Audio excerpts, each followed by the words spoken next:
वो जो गुंडा किस्म के लोग होते हैं जो टिप्पणियां करते हैं, अनाप शनाप बोलते हैं, वाहियात बातें करते हैं, तो हम लोग सोचते हैं कि चलिए चुपचाप अपना रास्ता बना के निकल लें बिना बोले।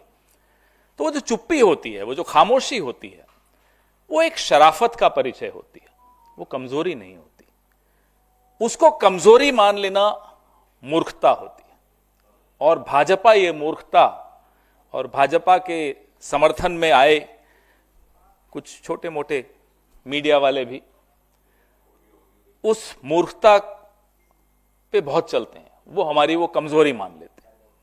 पिछले 10 साल से पंडित नेहरू हों, इंदिरा जी हों, महात्मा गांधी हों, सरदार पटेल हों, नेताजी सुभाष चंद्र बोस हों, राजीव जी हों, नरसिम्हा राव जी हों, डॉक्टर मनमोहन सिंह हों, राहुल गांधी हों, मल्लिकार्जुन खड़गे जी हों, सबके बारे में ये ऊंची आवाज में झूठ बोलती है भारतीय जनता पार्टी। और सोचते हैं कि बहुत ऊंची आवाज में बोल रहे हैं, तो जो धीरे से सच बोलने की हम लोग कोशिश करते हैं, क्योंकि सच हमेशा हल्की आवाज में बोला जाता है, क्योंकि उसका एक आत्मविश्वास होता है, एक सेंस ऑफ सिक्योरिटी होती है, उसे मालूम है वो सच है। इन्हें लगता है कि वो ऊंची आवाज में उस सच को दबा देंगे, और कई बार सफल होते हुए दिखते भी हैं। लेकिन झूठ को 400 से 240 पे धड़ाम से गिरने में समय नहीं लगता। आपने देखा कैसे झूठ गिरा और गिरता रहता है। अभी पिछले एक हफ्ते से एक कहानी चलाई जा रही है कि यूएस एड भारत में नरेंद्र मोदी जी को डिस्टेबलाइज, अस्थिर करने के लिए $21 मिलियन दिया। भाई कहां है आपके डोवल साहब, कहां है आपकी आईबी, कहां है आपकी रॉ? ये तो विश्व गुरु हैं, ये तो यूक्रेन से लेकर और पता नहीं कहां पूरे विश्व में जाकर तिकड़मे लगाते हैं। कभी सुनते हैं विदेशों में कुछ कर दिया कांड, कई कई तिकड़मे लगा रहे होते हैं। तो जब इतनी तिकड़मे आप विदेशों में लगाते हो, आपके देश में $21 मिलियन आया, तो ये तो आपके चेहरे पे तमाचा है। क्यों आने दिया आपने? बांग्लादेश में अगर अस्थिरता आती है तो उसका क्या प्रभाव भारत पे नहीं पड़ता? भारी प्रभाव भारत पर पड़ता है। अरे भारत पर तो पड़ता है, आपके अपने दोस्त अदानी पर भी पड़ता है। फिर भी आपने 21 मिलियन आ गया और आपको पता नहीं चला। सुबह से रात तक आपको नेहरू जी दिखते हैं, सपने में भी, अगर सोते हैं तो। सुना सोते भी नहीं हो, सोते जागते नेहरू जी, राहुल गांधी, नेहरू जी, राहुल गांधी। 21 मिलियन पड़ोस में आ गया। सुना है सरकार अस्थिर हो गई, आपके दोस्त की बिजनेस भी चौपट हो गई वहां। यह आपका सूचना तंत्र है, यह आपका इंटेलिजेंस है, यह आपके दोवल साहब हैं, जेम्स बॉन्ड अपने आप को कहते हैं। एक चाणक्य बैठा है सरकार में, एक जेम्स बॉन्ड बैठा है सरकार में। हो क्या रहा है साहब? $21 मिलियन पड़ोस में आ गया। अदानी जी बेचारे बैठे सोच रहे हैं कि न जेम्स बॉन्ड ने कुछ किया, न चाणक्य ने कुछ किया, मेरी तो बिजनेस बांग्लादेश में बंद हो गई। अरे जब स्मृति ईरानी ब्रांड एम्बेसडर थी यूएस एड की और सिलेंडर लेकर यहां सड़कों पर प्रदर्शन करती थी, तो क्या यूएस एड करवा रहा था वो प्रदर्शन? यह है आरएसएस का योगदान, यह है आरएसएस की हकीकत, यह है इनका जो तथाकथित एक्सटर्नल इन्फ्लुएंस, विदेशी हस्तक्षेप। ये लोग कठपुतली बनते हैं और हम पर आरोप लगाते हैं। हम भी 54 साल 7 महीने 40 दिन सरकार में रहे हैं, हमारे पास भी कुछ सूचनाएं होंगी। हम चुप हैं इसका मतलब नहीं कि हम वक्त पे नहीं बोलेंगे। हम चुप हैं इसका मतलब ये नहीं कि वक्त पे हम ऐसे कठोर कदम नहीं उठाएंगे कि संघ मुंह दिखाने लायक, शाखाएं तो छोड़ दीजिए, मुंह दिखाने लायक नहीं बचेगा। यूएस एड का क्या मतलब है भारत में? अगर आपको लगता है यूएस एड इतना गलत है, आपके मंत्री, आपके मुख्यमंत्री, आपके उप मुख्यमंत्री, आपके तमाम संतरी मंत्री सब इन्हीं से मिलकर बात कर रहे हैं। क्यों? बीच में फिर कुछ इन्होंने कहा था कि भाई सोरोस से पैसा लिया, इन्होंने लिया, उन्होंने लिया। फिर हमने कहा कि साहब जो जयशंकर जी हैं उनके पुत्र, उनका क्या हुआ? हम हैरान हैं, ये सब जानते हुए भी इनको लगता है कि हम बोल देंगे और बात चल गई तो चल गई।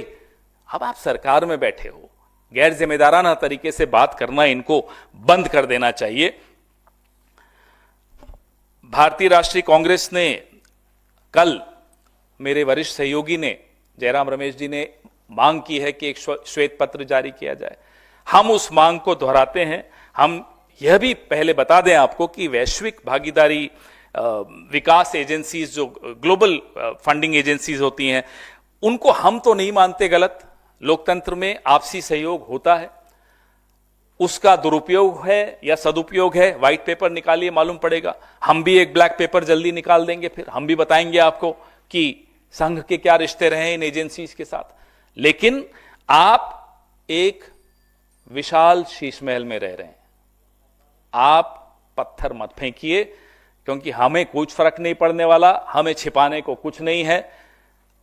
आपके शीश महल के में छिपाने की कोई जगह नहीं मिलेगी, छिपने की कोई जगह नहीं मिलेगी, जिस तरह की आपके संबंध रहे हैं इन एजेंसीज के साथ। जब अमेरिका गौतम अदानी का नाम लेता है, कहते हैं झूठ बोल रहा है अमेरिका। जब अमेरिका कहता है, और जब अमेरिका वाकई झूठ बोल रहा होता है कि साहब हमने इंडिया में पैसा भेजा, अब वो झूठ बोला या जाल बिछाया ट्रंप ने, हमें नहीं मालूम। वो ट्रंप और मोदी जी दोस्ती बनी रहे, उनके बीच की बात है। लेकिन तब आपको लगता है कि नहीं, अमेरिका से सच्चा कोई नहीं हो सकता। ये अमेरिका की धुन पे क्यों ये जो जिनका आपने नाम लिया, ये पूरी भारतीय जनता पार्टी, 1/4 मीडिया, ये उन्हीं की धुन पे क्यों नाचते हैं? हमें ये बताइए। पूरा निकालिए ना, हम तो कह रहे हैं 70 साल का निकालिए, हमारे पास भी बहुत कुछ है, निकाले ना, बताते हैं इनको। Sir, of the allegations that you've made, one of these allegations, you also said that money was for foreign agencies sent money during the COVID period. And where did the Modi government use it? Do you have any data on whether the funds were misused or used, and where they were used? If it's not even the PM Care Fund, PM doesn't care, but PM Care Fund is not even in the ambit of RTI. You ask them a question, they'll stonewall. They will not respond to your questions. We don't know where those funds have gone. We don't know where those funds came from. We don't know how many Chinese and so-called blacklisted Chinese companies funded the PM Care Fund. We have been asking those questions.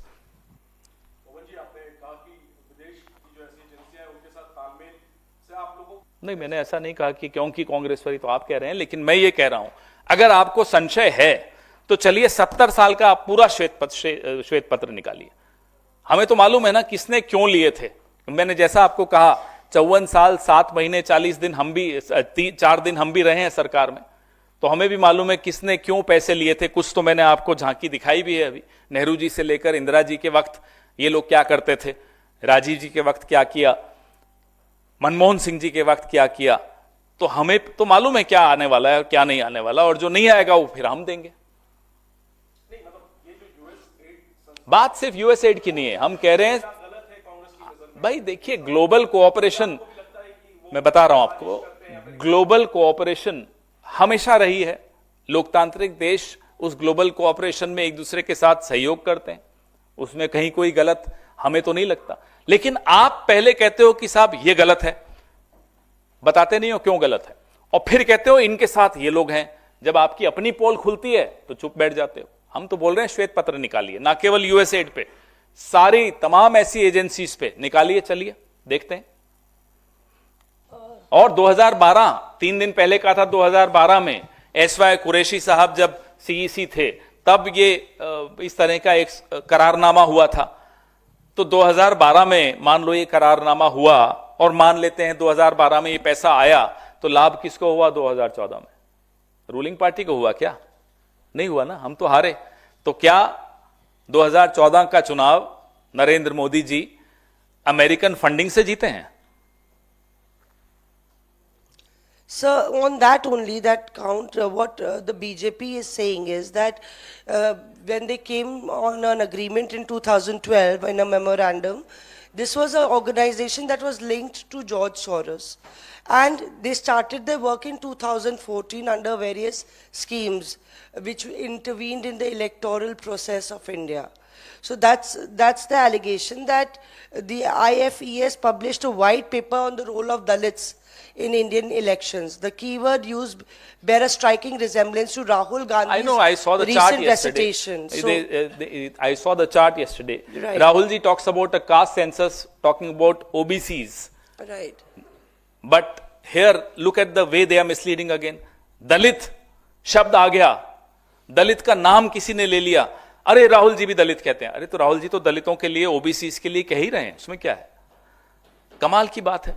अब अगर हम कहें कि हमें लोकतंत्र बचाना है और अमेरिका में भी कोई कह रहा है कि भाई लोकतंत्र बचाना है, तो देखो राहुल जी भी लोकतंत्र बचाने की बात कर रहे हैं, अमेरिका में भी लोकतंत्र बचाने की, देखो देखो मिले हुए हैं। ये क्या मतलब मजाक बना रखा है इन्होंने? इतना बचकाने तरीके से ये एक नैरेटिव बनाने की कोशिश करते हैं और इन्हें यह लगता है कि पूरा देश उसी बचकाने तरीके से उस नैरेटिव को ग्रहण कर लेगा और एक बड़ी चतुराई से कोशिश करते हैं ये कि कुछ शब्द हमारे जहन में डाल दें। टुकड़े टुकड़े गैंग उनमें से एक है। अब ये है एक्सटर्नल इन्फ्लुएंस, फॉरेन इंटरफेरेंस, ये दूसरा है। इस तरह से तो हम तो कह रहे हैं आइए डिबेट करते हैं, लाइए आप भी श्वेत पत्र लाइए, हमारे पास तो बहुत सूचनाएं हैं। धन्यवाद। और ऐसी खबरें देखने के लिए सब्सक्राइब कीजिए हमारे यूट्यूब चैनल को। वीडियो पसंद आए तो लाइक, कमेंट और शेयर जरूर कीजिए। शुक्रिया।